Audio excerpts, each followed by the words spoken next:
get it next week. I mean, yes, you could buy a Samsung or something like that, but if you're going to stay in iOS, you should get. I just don't think that.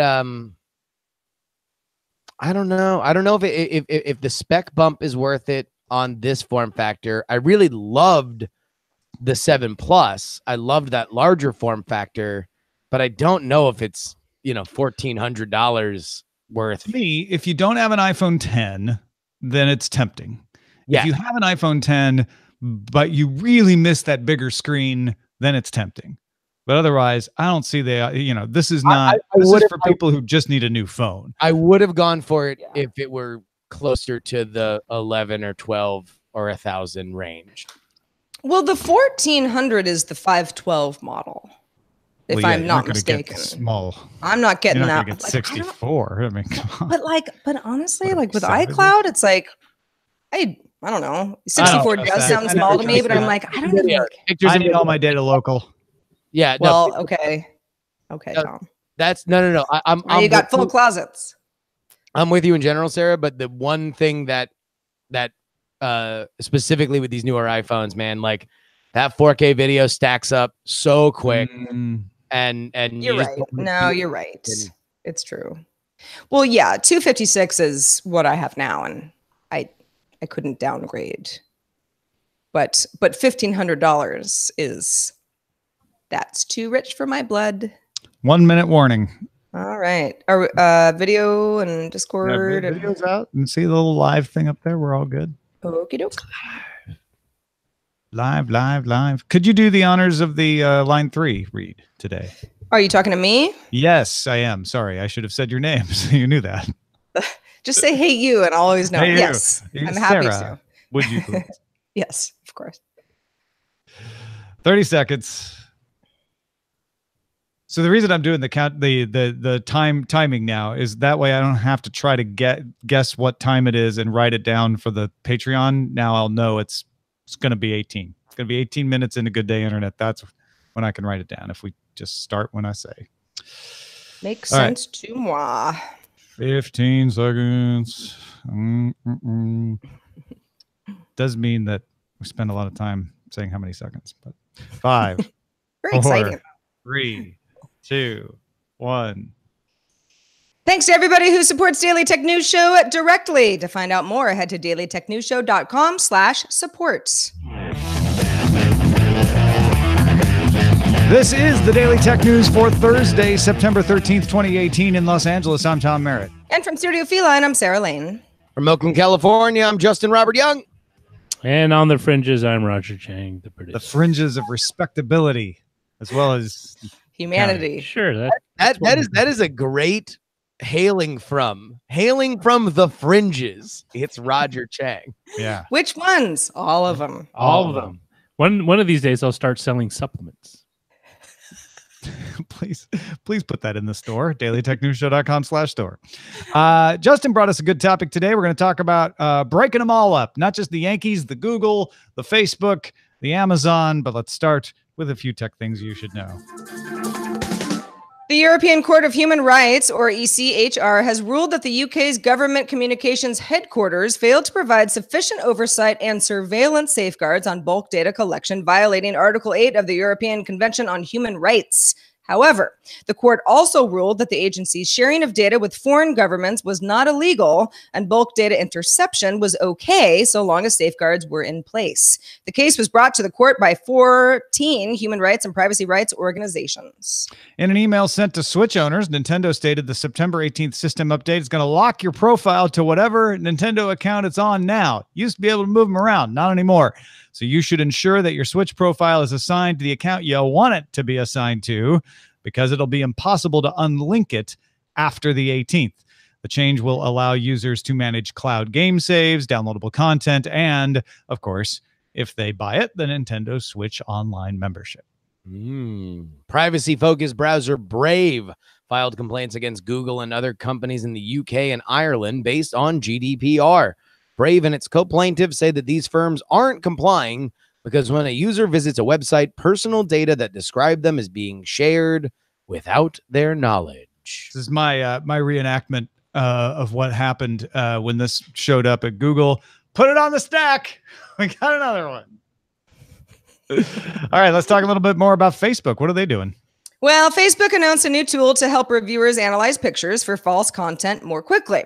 The system uses machine learning based on engagement signals like user feedback from Facebook to flag false content that falls into 3 categories. So manipulated or fabricated content, or out of context content, or something that has either a text or an audio claim against it. Flagged content is sent to partner fact checkers for review who use visual verification techniques and research data from experts and academics and government agencies to cross-check the content. The tool is available to all of Facebook's 27 partners in 17 countries.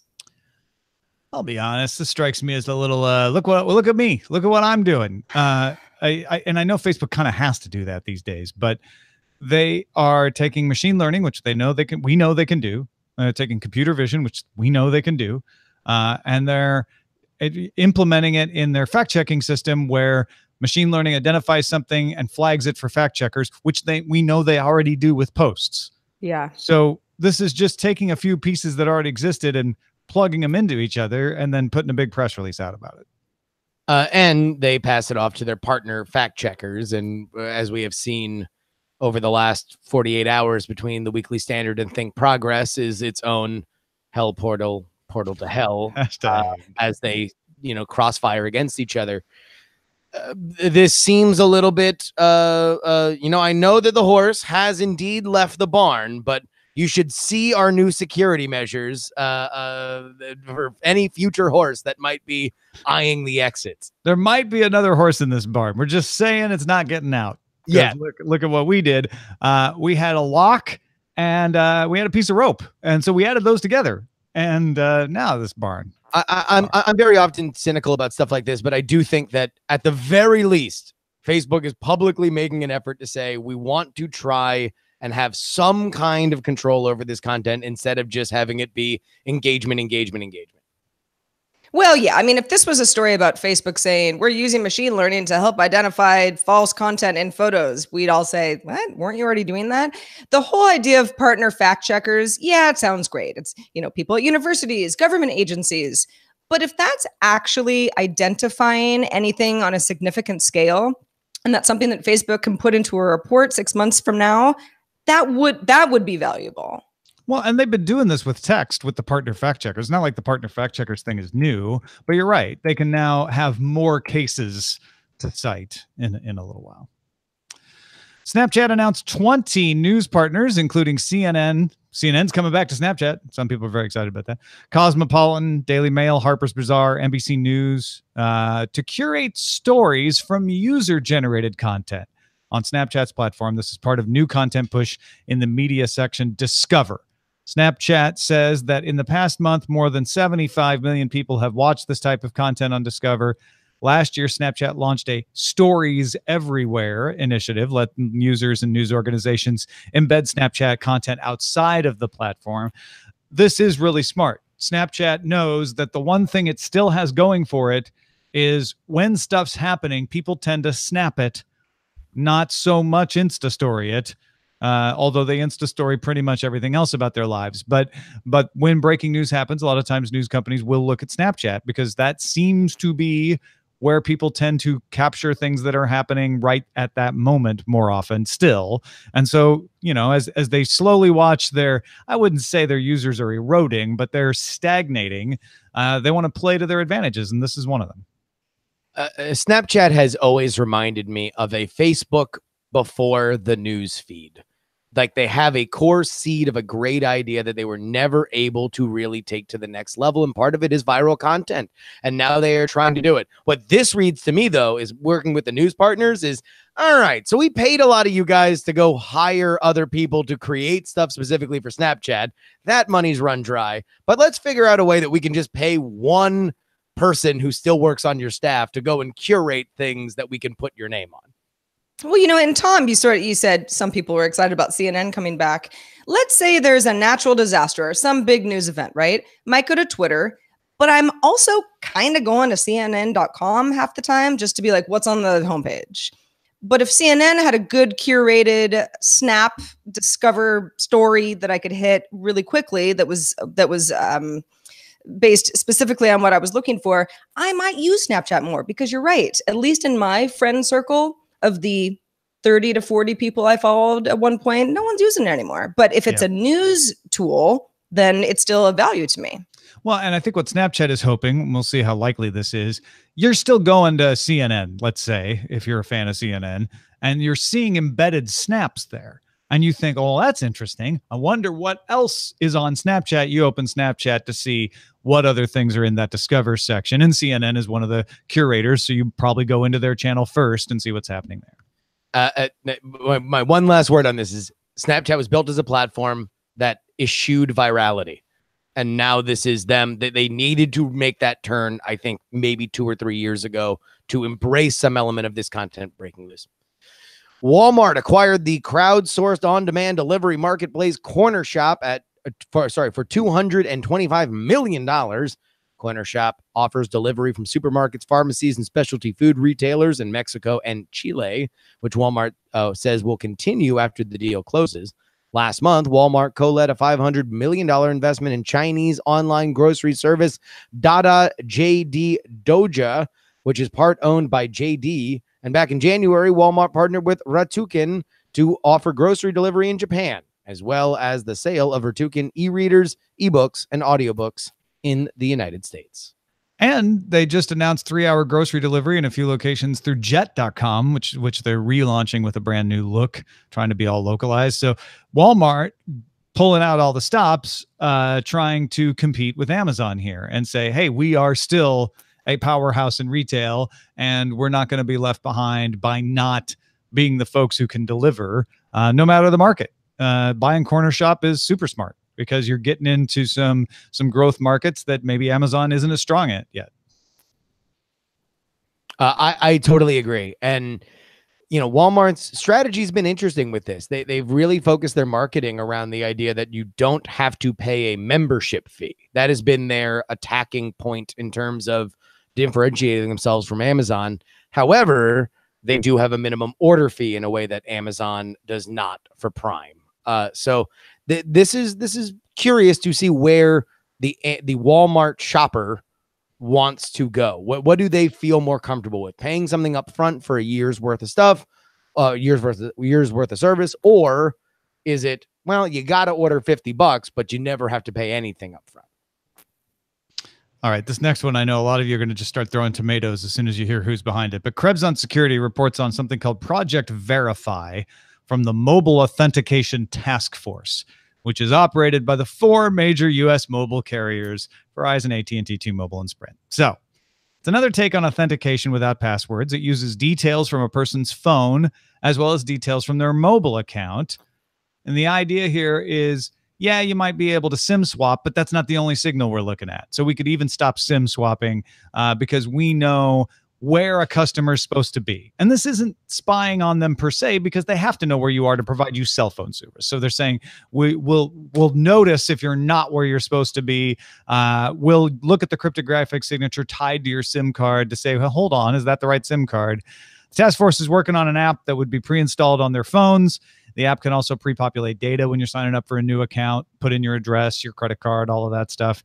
The app is designed for mobile, but they say it could work on other devices. They're not necessarily going to limit it.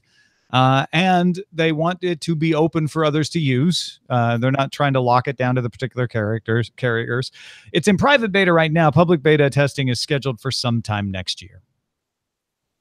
So what do y'all think? Are you happy to let mobile carriers be the guardians of your authentication scheme? No. No. It's hard to hear this story and be like, well, okay, spying aside, how does this help me? I can't really think of, yes, there are scenarios where sure, this might be helpful, right? But in general, I don't want any major carrier to have this knowledge. But they already have it. I mean, that's the thing to keep in mind. They're using the stuff they already know about you. It's not like you're giving them any more information. You also will be in control of whether it's shared with another site, they say. So they're trying to do the right thing and say, well, we're not just going to give it to them. You decide whether they get it or not. Fine. But creating a mobile authentication task force and being like, this is going to help you not have to remember passwords anymore. It just sounds very messy to me. It's very, very interesting because these companies, any kind of utility like something like this, tends to have a bit of a bad reputation. We oftentimes think more about the times that they fail or they frustrate us or they overcharge us or we have a hard time dealing with them than we think about the miracle of cellular technology being in our lives at all times. But I do think that at the end of the day, you're kind of reputation wise priced out of me giving you more control over that's it. And I think that's what Sarah's saying too, right? Like, it's not about what you're doing. Everything they've lined out here is a great idea. Yeah. Hey, we can avoid SIM jacking. We have the signals to make sure it's really you without having to rely on something. But none of these companies have trust after the number of breaches, the number of third-party data sharing that they've been caught doing. They don't have your trust that they are going to implement it and operate it well. Maybe they will. And if they did, it's actually a really good system. It is. But you have to trust the company also to operate it the way they say they're going to operate it. You're the same company that I had to keep my old plan on for 8 years after it was depreciating. Or got caught letting a third party sell my data to police departments. Yes. Yeah. I mean, those are all real stories. May I take a moment here before we move on to the next story, though? Just a moment of zen. Please. Well, sure. I had 2 internet connections installed at my new place this morning, AT&T and Spectrum, and they both went flawlessly. Now, of course, me saying that means that both connections are going to go out tomorrow. But right, yeah, you no longer have internet. I had it was a nice run. knowledgeable, efficient installers from both places. AT&T took less than 40 minutes. Spectrum took 20 minutes. Had me up and running with exactly what I ordered, working well. So I just, we don't call attention to the good things when they happen often. How about that? Yeah, I mean, again, these are miracles. They offer us a miracle that has reshaped us in so many fundamental ways. We should praise them, and they will be recorded in history as tremendous change makers. Also, it does say something that Tom was like, may I take a moment? Yeah, no, but also or that I planned not to be here in the studio today because I knew it wouldn't go off on time. Right. Yeah, at the end of the day, we will just remember the gifts they gave us and not remember that they tried to bundle it with a home camera and cable television for $60 more a month that we didn't want to pay. Yeah. Oh, the nostalgia. Sitting in the Comcast line on Potrero Avenue. Anyway, that's a story for a different time. Alibaba affiliate Ant Financial denies claims that it scoured Equifax in order to gather code, confidential data, and documents to help recruit staff for its own credit scoring service. Now, sources tell the Wall Street Journal, anonymous sources, that Ant Financial hired China-born Canadian David Zhu from Equifax, and that Zhu looked up employee information at Equifax to find potential hires for Ant. Zhu denies this. In a statement, Ant Financial says it, quote, did not use Equifax intellectual property or trade secrets, including code, algorithms, or methodology in the development of our credit card rating product. And Financial has found, or credit rating product rather, and Ant Financial has found absolutely no evidence of Equifax software data or code having been transferred to our systems. If Anthony Lewandowski being accused of taking data from Google to Uber is Dante's Peak, this is Volcano. Like this is like the same story, but with China. Like, I know more. And also talk about reputation. If you're going to go from Alibaba to Equifax, it's Alien versus Predator. Like, whoever wins, we lose. Also, I like that Equifax said we didn't want to involve federal prosecutors because we just didn't think they had anything that valuable. Yeah. How are they going to help us? Yeah. Besides, it already all got leaked out later anyway. So what are you going to do? Hey, I got an idea. Why don't you enjoy the news in a fast, efficient manner like my installers with Daily Tech Headlines each day in about 5 minutes? You get all the headlines you need. Just subscribe to it at dailytechheadlines.com.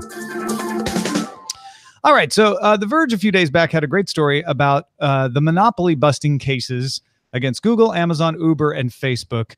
We may or may not get to Uber. I think that one's more about price fixing, and we've covered that a lot. Apple also, we're going to give a short shrift, and they kind of skip over it a little bit in their article as well, because Apple, being a hardware-oriented company, doesn't have quite the dominance that other companies do. They also have a lower market share. With them, it's more about the App Store. It's about, hey, are they controlling their platform too closely? And that's interesting. But let's dig into Google, Amazon, and Facebook. Google and Facebook, of course, as we mentioned, facing multiple GDPR lawsuits, most recent being that one from Brave we mentioned. And Google, of course, under antitrust investigation in the European Union. But I found interesting in here, Justin, that Open Markets' Matthew Stoller told The Verge, if you're looking for a silver bullet, probably the best thing to do would be to block Google from being able to buy any companies going forward. Suddenly, you have to compete with Google as a startup, not be nice to them hoping they'll buy you. And in fact, Senator Amy Klobuchar from Minnesota has introduced a bill that would place an outright ban on acquisitions by any company with a market cap higher than $100 billion. So, real quick, I do want to touch on the Uber thing just very quickly, and we can move on. The Uber thing is fascinating in that what they want, the thing that they posit is that Uber would have to become Airbnb effectively for people that want to drive you around, where drivers would have to set their own pricing instead of Uber setting it, because that would be a price fixing thing, which I think is a fascinating kind of idea. I think it's unlikely. We move on. The Google thing, I actually think is kind of equally as unlikely, although a fairly ingenious kind of solution. The roll up phenomenon of Google is something that we had, from covering tech and understanding Silicon Valley. There is not a pitch that happens in which the sentence, or maybe Google will buy you, doesn't happen at some point. It is a part of this marketplace, and specifically, I would say a few years ago is probably when the cotton was high at its peak. I don't know whether setting an arbitrary number of 100 billion, as gigantic as that might be, would be something that politically could get the traction that it needs to. But it would certainly hamper Google, and you'd have to wonder if now government pressure comes down and it is the choice. Well, all right, you either never buy a company again or self-break up, or we will break you up into various different pieces, what they would choose. Like a one in, one out thing. If you want to buy a new company, you got to spin one out, because it is a death sentence to a company to say you can no longer acquire. Yeah. You acquire for many reasons. You acquire because you want to acquire talent, you want to acquire patents, you want to acquire technologies, or you just want to diversify. One of the smartest things Alphabet ever did was become Alphabet and say, we're going to long-term try to grow these other businesses to plan for that one day when Google starts to flatten out, which we're already seeing the early signs of. Sure.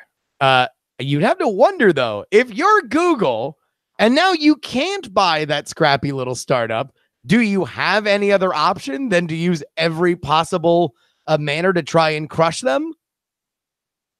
I mean, yeah, you have to hire away people, and then that becomes problematic. All of a sudden, you're encouraging poaching like crazy. I don't think that this is something that it's interesting from people that for us and everybody listening to, because how pervasive it is in this startup culture. But at the same time, I don't think it gets us closer to a better, more level playing field.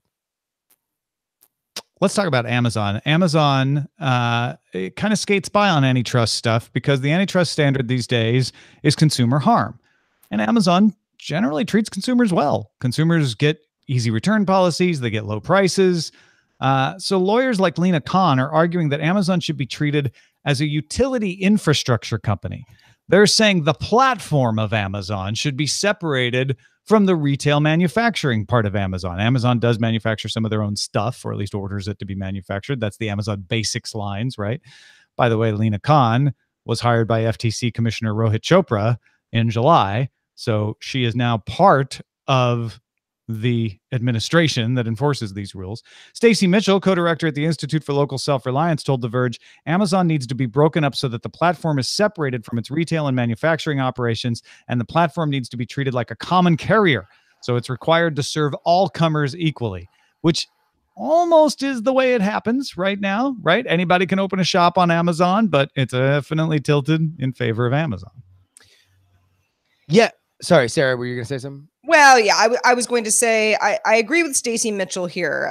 My gut instinct is there is something to be said about Amazon being split up into two different companies. There's the retail business, but Amazon obviously has so many more things that don't have a ton to do with the retail business. And so it would be hard to categorize the entire company a certain way. Not sure that in its current state, I agree that it should be treated as a utility infrastructure company. But again, if it was a little bit more alphabet-like, I think that would make more sense, at least as far as this particular argument goes. So the argument here is that you have seen externally Amazon being fairly ruthless when it comes to outside competition. There's an example stated in the article about diapers.com that they just went absolute cutthroat on matching literally every possible price and sale that they could until diapers.com had depreciated enough that Amazon bought them.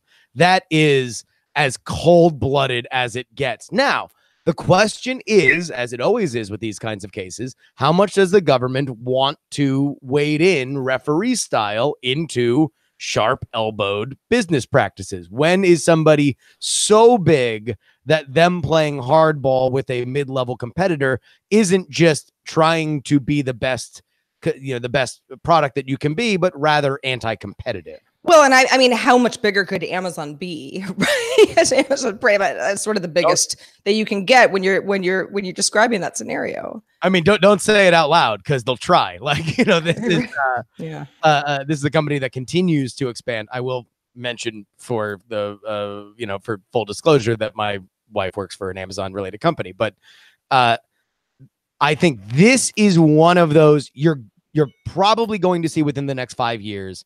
Some kind of too many people buy things from Amazon. We need to look into where this fits legally. Amazon to me feels like on the retail side, the most likely of these four to face a traditional style monopoly breaking kind of effort from. Well, thank goodness for Walmart.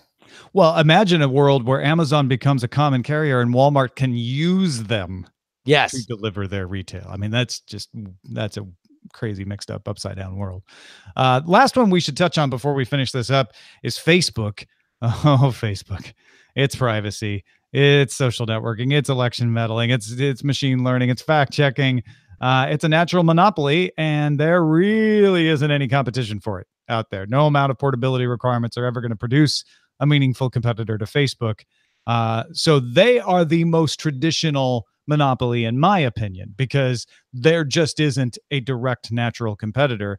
And this article compares them to AT&T and says maybe you split Facebook into baby bells, or there's talk about you just create a whole new law for Facebook that restricts what they can do. But even if you break them up into Instagram and WhatsApp, you still have the problem of Facebook. I mean, that's the biggest issue here. You'd have to break Facebook itself up, and I don't know how you do that. And that's the problem is right now, Facebook dies if you separate any part of it. Facebook is an ad sales company the same way that Google is an ad sales company. They need as many platforms as possible so they can push their ad structure, the ad sales into these different channels.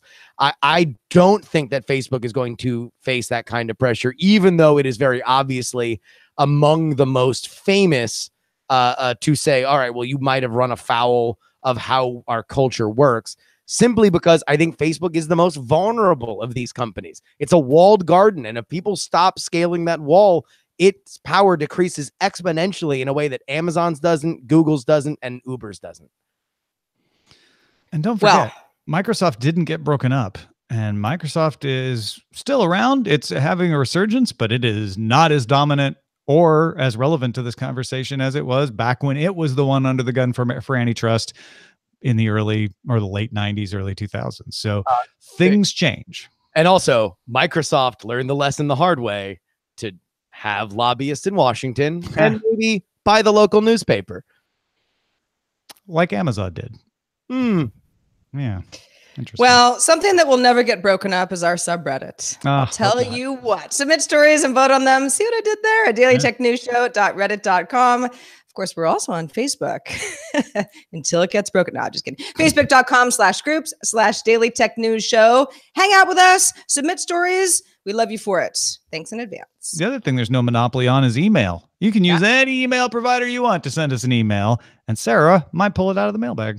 That's correct. Just like this one from Yaru in Malaysia, who wanted to clarify after yesterday's Apple event something that I definitely did not realize at the time. So Yaru, thank you for keeping me honest. He says, Tom mentioned that the iPhone 10 is available at a lower price, and Sarah said, ooh, maybe she's interested in buying it.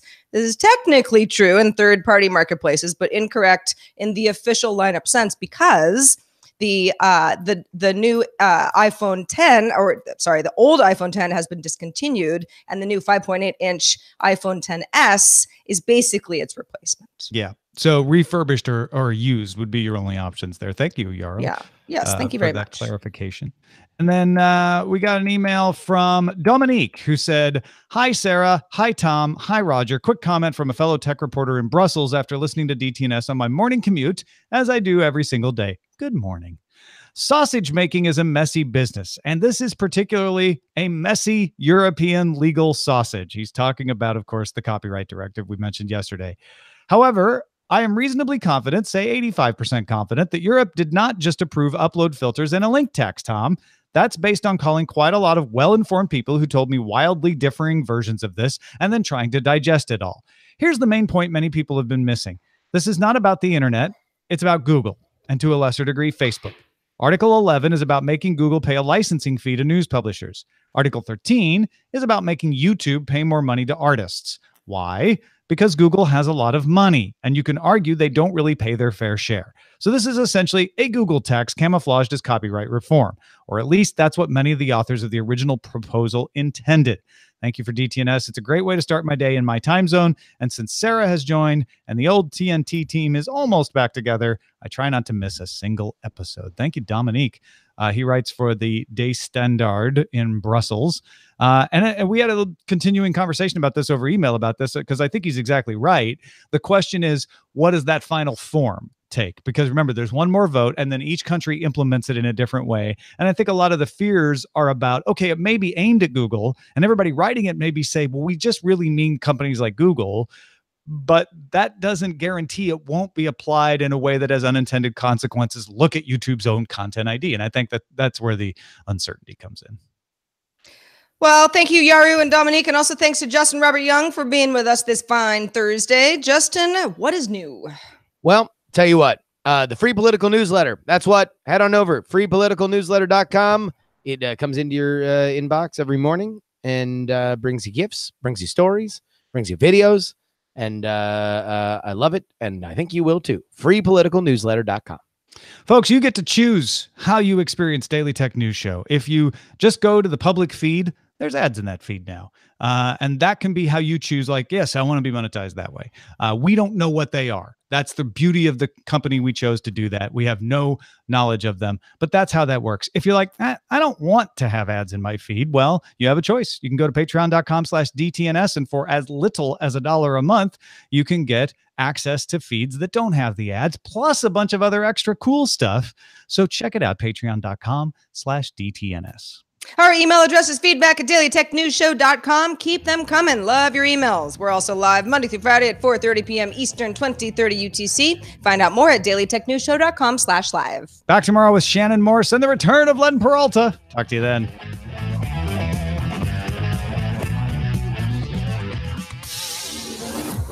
This show is part of the Frog Pants Network. Get more at frogpants.com. Diamond Club hopes you have enjoyed this program. That's a good topic, Justin. Good work. So, no, off topic. My second favorite pair of shoes is now. Oh, why are you leaving your deceased. shoes down? I wouldn't be putting any more shoes on the floor at this point. I don't know. I'm just used to life the way I lived it 3 weeks ago. I hear you. Pardon me if I take off my jacket. It's warm. Yes, it's warm here too. I'm so sorry. It's okay. You're right. It's my fault. But I'm just like, what is wrong with you, dog? Like I saw he came, kind of popped his head in a couple times during the show. Everything seemed fine. It's like, what possessed you to do that? You know not to. Or he is a dog. He's a dog. But I need to reason with him. No, you know that's the one thing we tried doing with our daughter. 3, not gonna work. You can't. Right. Logic. I know. Well, I know. But it's like, I hate that the fact is like, I just have to be really mad. And then that's the way that we communicate that was, it's just bad mojo. So now we both have a bad afternoon type thing. Yeah. W. Scottus 1 wants you to get into chat, Roger. Oh. So he can give you the paste bin. Sorry, W. Scottus. I've been... For some reason, when I see myself in Discord, it's like, oh, I'm logged in. My bad. Or there's other ways to get Roger the paste bin, I suppose. But you can just... It's cool. I should be in it. I just totally spaced on it. Space. The final frontier. These are the voyages of me packing my stuff into as little space as possible. So wait a minute. Hold on. Justin? Based on last week's email, is this tie the BOL? Right. Yeah, doesn't it? Email. I thought it had already surpassed it. Or was that last week that it tied and went past it? No, I think he was giving us heads up about this coming week, right? Oh. Doesn't that make sense? Or was it last week? Might have been last week. I don't know. Time comes at me fast these days. Well, and I was traveling, so all of a sudden, like last week just became a blur of, outside of time.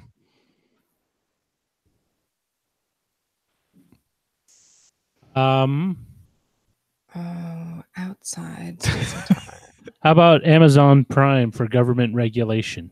Amazon primed for government regulation. We do that too. That's pretty good. Miracles are flawless home internet installations. Let's see.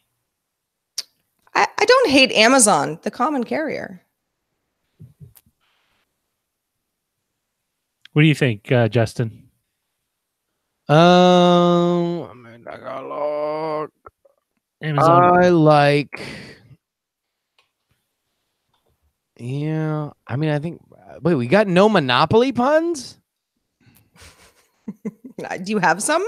I don't know. I mean, Please share your Monopoly puns. I mean, like don't pass go or, Right. Yes. I want to be the shoe. The shoe in. So mad at this dog. I know that feeling. I do like Can You Protect Me Now? Or Amazon Prime for government regulation. That one I think is, and if we say primed, I think that makes it perfect. All right, Amazon Primed for government intervention. It is. So on September 6th, which was last Thursday, we got an email from Nth Mike. Actually, Nth Mike said in Slack that next Thursday is when we tie. That means that as of next Friday's episode, the DTNS era will be the longest of the 3 eras of Tom Does Tech News podcasting. So we have reached the same number of DTNS episodes as there were number of Buzz Out Loud episodes when I did my last Buzz Out Loud. Well, that's cause for celebration. Yeah. Congratulations to all. Congrats. Best wishes. Best wishes. And to 3,000 more. And next year we'll be hitting 5 years. And in like 17 days, it'll be a year of Sarah Lane on DTNS. Yay, Wow. it's true. It's so true. many milestones. I was just thinking about that because I remember it was it was October 1st. Yeah. So, and that's Wow. right around the corner. Weirdly. That's crazy. I feel like you've been doing it for longer than that. I mean, maybe just because it just feels so natural. Yeah. Well, Feels that's familiar. nice. Yeah. Also, you do a live daily show for even a couple of months, and you're like, what was life like before this? I don't know. I don't I've been doing remember. this forever. This is just what I've always done. Yeah. So yeah, I know it's gone by quickly, but I'm like, what did I do before we did the show every day? I know I was alive. Yeah. I don't remember what I was doing during lunch. I suppose I ate lunch. I probably, maybe I assume worked on things. I was still looking at tech meme. I mean, that part doesn't change. I was doing half the job without the second half of the job. Yeah, exactly. Well, that's the sign you're in the right place. I'll say I will.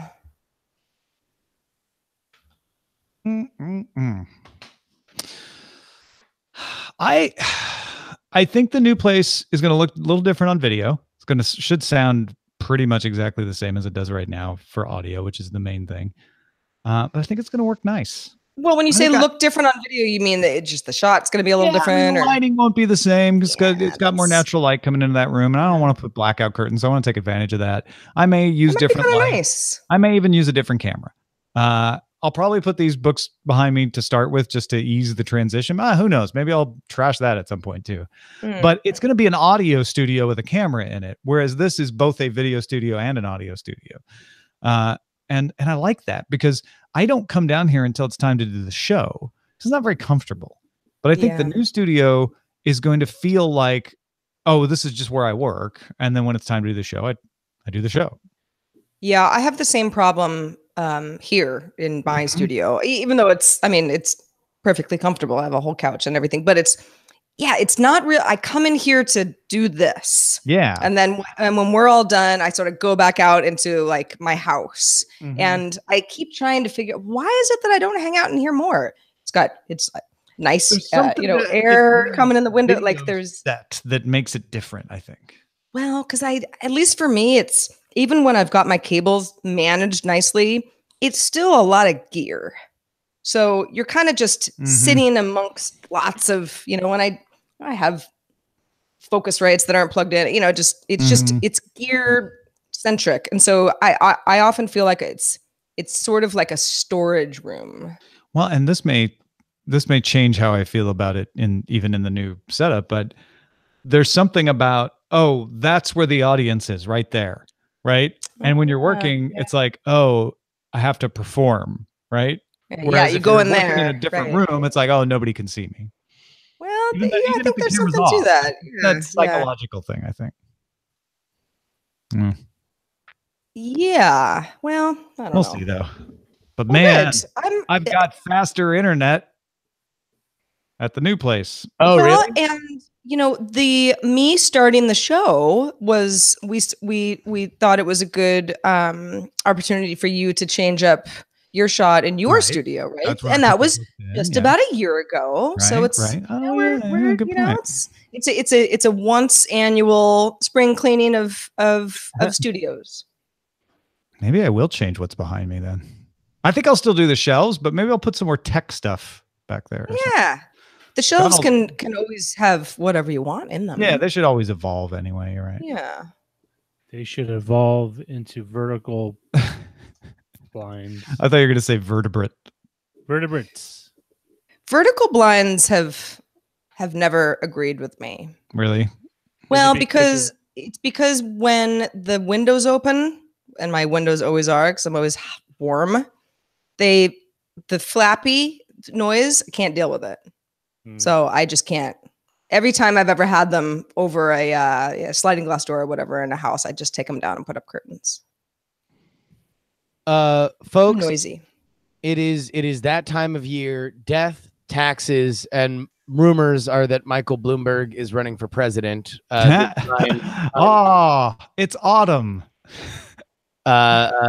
Reporting he is set to run in 2020 as a Democrat. Oh, he's a Democrat now, is he? He would be a Democrat, yes. Does that mean 3 more years, 3 more weeks of summer. Yeah, no, that means that, It's Groundhog Day. that means that I always remember, the thing I remember the most about Michael Bloomberg was that apparently in his waning days as mayor, he was one of the first people to do a fully renovated Sprinter van as a mobile office. Oh yeah. So he totally renovated one of those big old Sprinter vans and made an office out of it so he could work while he was being transported from one part of the city to the other. Wow. Well, that's efficiency, Can't Mr. say Bloomberg. I'm surprised, but Yeah, nice to have a mobile rig. Mobile. The president has been very active on Twitter this. oh, we hear Sorry. that. I apologize. Well, it's all right. No, it was one of those news feed Windows things that pop up. Close it. After the Apple event, I had kept that whatever Apple's event URL just open as a tab. Mm-hmm. And after we finished here, I was like, yeah, I don't know. My neighbors must have their TVs on really loud or something. And finally I was like, what is that? What's happening? Because it had no, it was just the whole thing restarted. Oh, they just ran it. But they reran it several hours later, at least on my browser. I don't know. So yeah, I was like, where is that coming from? It's not my television. Mystery solved. Mystery. I did not watch it a second time. Mystery solved. Gumshoes. Speaking of shoes, guess I just won't wear shoes anymore. Sorry to bring up shoes. That's okay. It's all right. That's what we have Amazon for. My new shoes. What's wrong? What is wrong? You have to put the shoes in like a cage or something. Yeah, they could have just been in the closet. I wore them this morning. They were right by the door. I don't know. I mean, they're not fancy shoes, so it's not the end of the world, but it's still not okay. Does he have a chew toy? Like one of those? He does, but it doesn't smell like your feet, so it's not attractive. I don't know. Yeah, maybe he needs another one. We'll figure it out. We'll get through this together.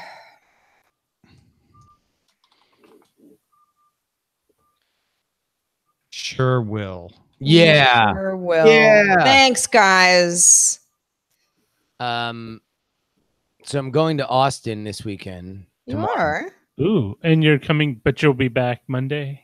I will do the show Monday. Whether or not I will likely be in Austin, but I will still be doing the show. Okay.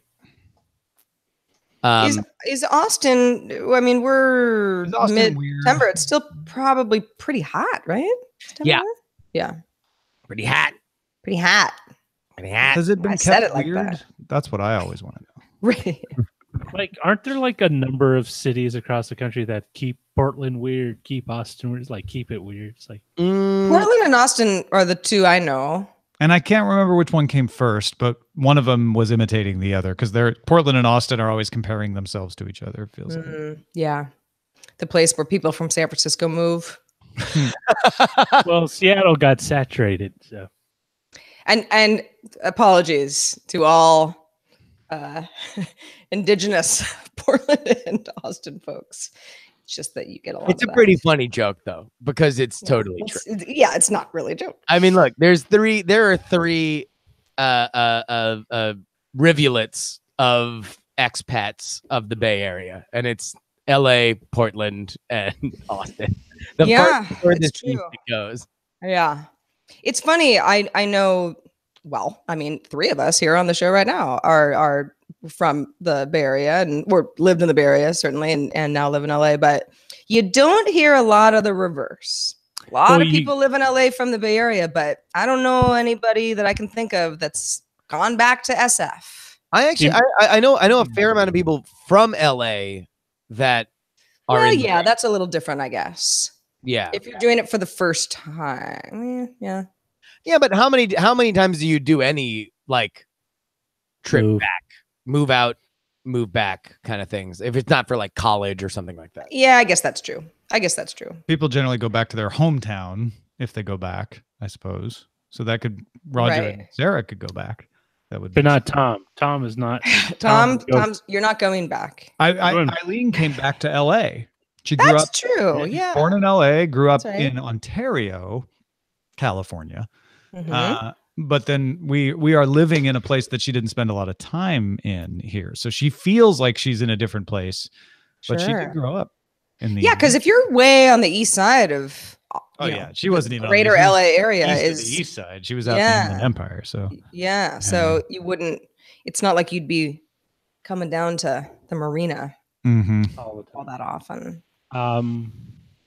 Yeah, should we say goodbye to our YouTube stream? Yes, thank you, video folks, for watching, and hope you have a lovely day. If you're listening to the audio from Good Day Internet on Patreon, stick around. There's more to come.